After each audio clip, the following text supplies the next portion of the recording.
Hello, welcome back. If you're new to the channel, welcome. My name is Anonymous, and in this channel, we tell you about what gang stalking truly is. The primary goal of this channel is to spread awareness, to develop a thorough understanding of the reality of gang stalking, and lastly, to share my experiences, observations, and expressions. Today, I want to share with you a new observation that has taken a significant amount of power away from gang stalking. This happened yesterday in the afternoon, and suddenly I had an idea. Gang stalkers keep telling me this phrase: perception is reality. And then I had an idea. What if I changed my perception of gang stalking?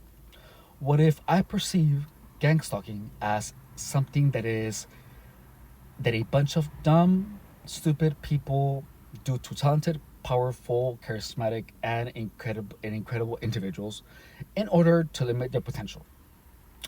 To perceive gang stalking as a group of haters ganging up on a single individual because they individually have no power.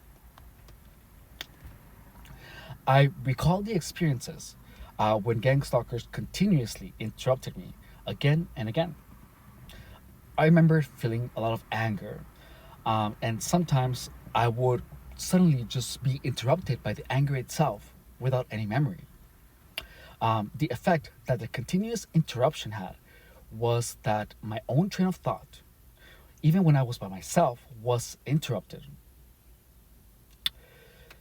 Um, and then, so I thought, why don't I interrupt the thoughts, memories, or emotions of gang stalking with a thought that continuously reminds me of how meaningless, stupid, and nonsensical gang stalking is? So I immediately began saying and thinking the words stupid, meaningless, trivial, nonsensical with every single thought, suspicion, or emotion that was related to gang stalking. The results were immediate. I began to disconnect immediately.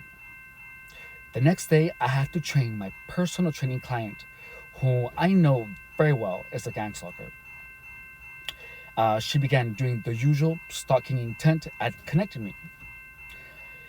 Um, she was doing the sounds, words, whatever, the, you know, gestures, and I was interrupted every memory and suspicion and thought that was being invoked by her actions. When I felt that the thought or memory actually included a visual element, in my head I visualized a black screen that in blocky, big, gothic style letters, all in capital words, flashed the word nonsense, trivial, stupid, dumb. And for the first time in years, I was able to maintain my attention on her performance and the actual instruction of her workout throughout the entire session. The whispers and the sounds that worked like commands to voices in my head to say particular words such as shut the fuck up, what the fuck, and complete sentences sometimes um, were not working anymore. I was hearing the actual whispers and not the actual commands. The commands were not commanding. I did this for an entire day. It wasn't an immediate solution because, I mean, it was my first day and I know that it takes practice and it was going to take effort and repetition to perfect it. However, that's it. My day was significantly better. Little did I know that this was the first step and finally having my psychological freedom. On my next video, I'm going to talk to you about my next step in order to my psychological freedom. And in this technique, this technique wasn't perfect. You guys know that you guys know that all these years I have been refining my my my technique in fighting this. It felt as if I was fighting a war in the dark because I didn't know what I was hitting, what I wasn't, because I lacked understanding. And however, all of the experiences that I have had have been a crucial part for the very last piece that is gonna finally give me my psychological freedom. The mistake that I made in this technique was that I was fighting against my mind. I was stopping the thoughts. And, in Hinduism, those who have studied the mind for centuries, the ones who actually developed the science of the mind, um, they taught me that you don't control the mind, you steer it. And when I was trying to visualize all these things, I realized that I was fighting my mind. I was fighting it because I wasn't allowing it to actually keep thinking. It was mentally exhausting to stop a thought from happening or blocking it. So I had to steer it. And by that, I mean I had to decide what should I be thinking about. So instead of just blocking a thought with a word, I began steering the memories to pleasant memories.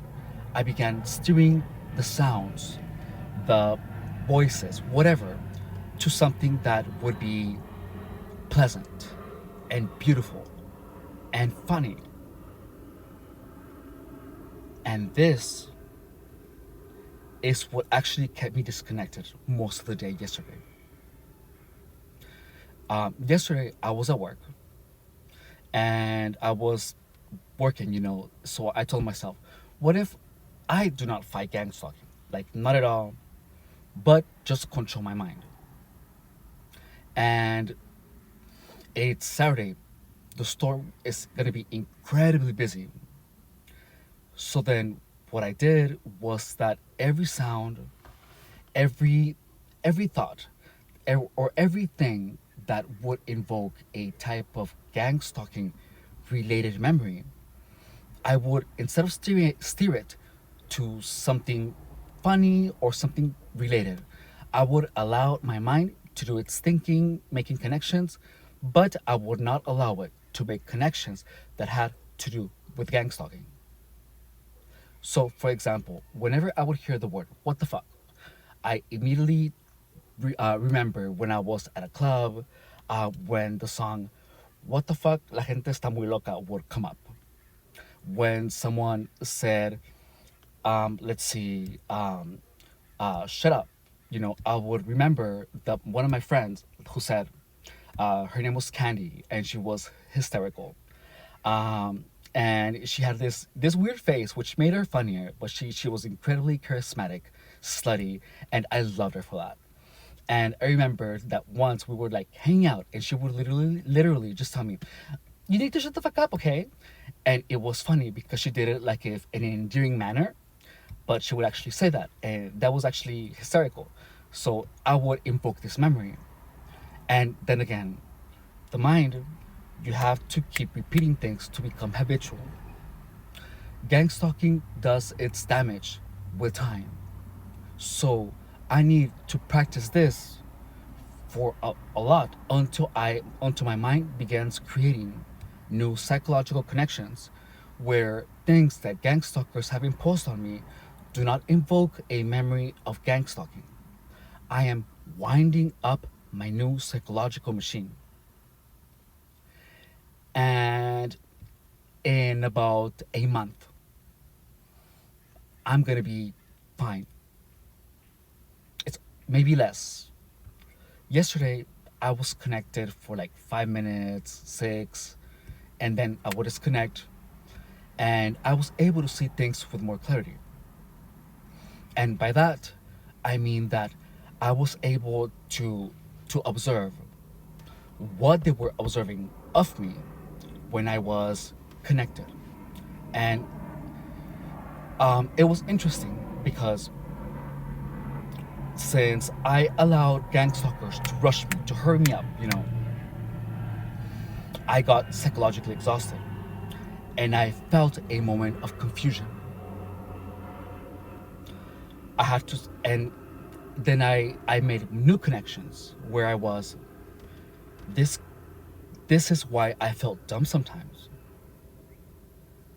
It was because there was a point where I was being pushed so hard psychologically, and gang stalkers were just telling me this and that and no no no, and people are trying to confuse you left and right, and there's going to be a point where you reach the limit. This literally cost me a headache, and I never ever had headaches, but this was a win because my perception didn't change. But I realized that I was confused. And it is during that moment of confusion that that is when you are most vulnerable to implication, where it happens, where the actual perceptual change, where the connectivity happens. So they have to confuse the hell out of you. And there's the thing, I was able to see why I didn't notice it before. Because I didn't know how I was supposed to feel when I was connected. And I was able to make these new observations because my mind was not focused on gang stalkers. My mind was focused on keeping my mind mine. So then I noticed that, my breathing slowed down. My voice became more monotone. I assumed that everyone was a gang stalker because in that point, because, well, during gang stalking, there has to be, gang stalkers impose a reality that everyone is trying to confuse you, that everyone is evil, which is why they do the evil grin to tell you we're evil indirectly, to make you interpret the actual confusion as trying to fuck you up. But it wasn't that they're evil. It was it it was that they are the expression, the evil grin that we talk about so much. It is only to imply that everyone who makes that expression is evil. And it is to make you interpret the intents of confusing you as trying to make you feel annoyed, to make you hate them. And once you're confused, boom, the experience, the reality that has momentarily been imposed on you becomes permanent or semi permanent as long as you are connected, as long as you are confused. Connection is literally a state of confusion that is continuously maintained by implication. Now, I was able to see more. I was able to understand how I and other targeted people feel that the the headlights, the door slams, yeah, and we find double meaning in what people say. It is because when you are connected, your perception of you perceive everything, literally everything, as evil, regardless of what it is. I even one time perceived someone scraping a chair on the floor as mocking me. And typically, all of these things, if you connect with them initially, they invoke a memory. However, because we have been slowly exploring gang stalking, even though, or we have been exploring actually the upside down perception of reality, it has helped us to understand what actually happens.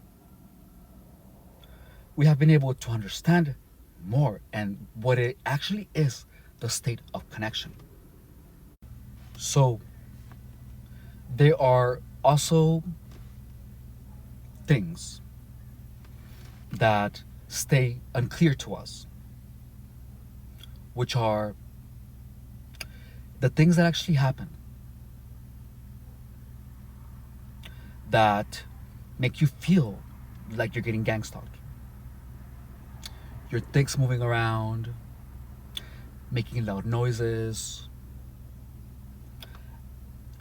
the gang stalking signal. The truth is that those are not necessarily to cause you harm. Those are made to confuse you. The things with where people hold the phone and they're actually on the phone, however, they appear to be recording you, is because it's something that is truth from both perceptions. They are actually pretending to be recording you, but they're not. Depending on which perception you are in at the moment, you are going to interpret those actions in a particular way. However, even with those things, even when you are not connected, you will interpret it. If you don't know these things, you will interpret them as what you would interpret it when you are connected. So there is an unevenness, there is an unknown, or things that are actually truth in both perceptions. For example, you are hanging out and then you are at work, and then someone is like in one place, and then you turn around and suddenly they are somewhere else. So even though when you are not connected, there is a logical reason. Well, they would walk that way, or they move really fast, or they did a very fast step when you weren't looking. When you are in a state of confusion,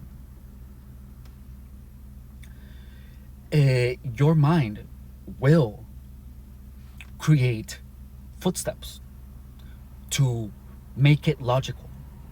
It will actually create the footsteps because it will assume that that person walked in a particular direction. And when you look back, the person is not going to be there. But you saw the steps. And listen, that is why people see things.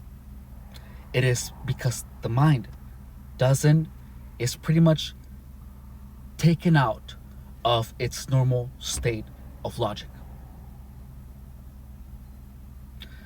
It it twists them because it doesn't know left from right anymore. Now, this state of confusion is particularly strong with your sense of hearing.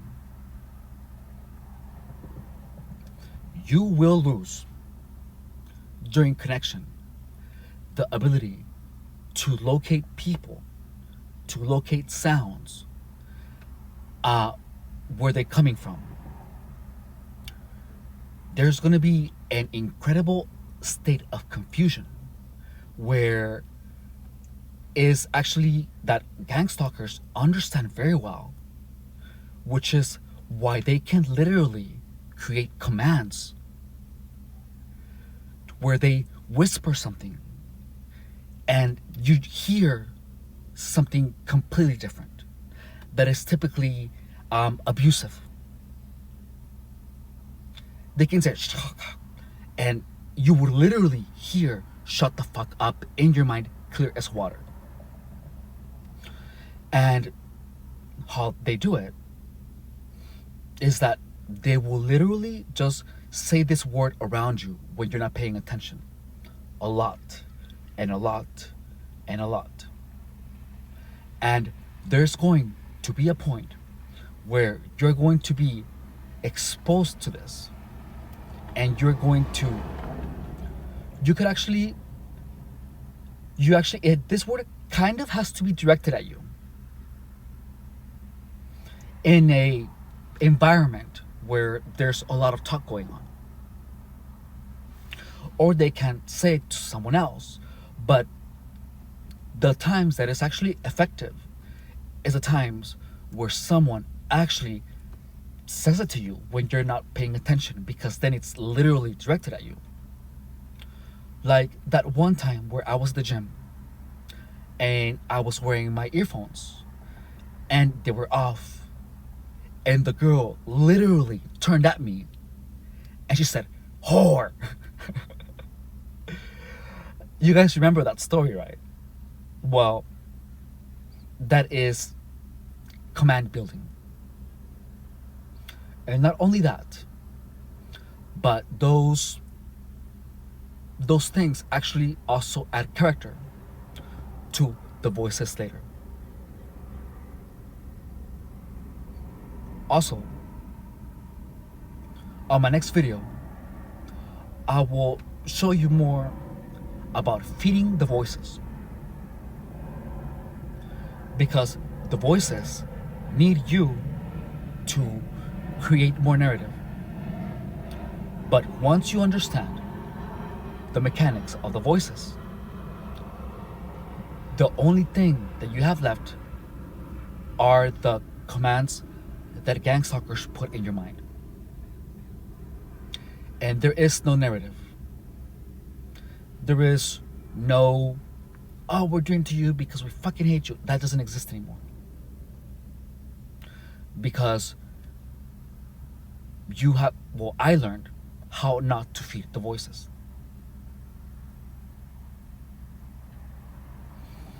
It's interesting and quite simple, actually. Anyways, that's it for this video. If you enjoyed this content, please like, please subscribe, and please share. Because again, the goal of this channel is to literally change your perception of gang stalking, to make it appear as something that's stupid, dumb, crazy people do to people who are charismatic, amazing, with a lot of potential, in order to stop them from enjoying life, because they have to gang up on us, because they themselves individually have no power. Thank you so much for watching, and I will see you in my next video. Bye.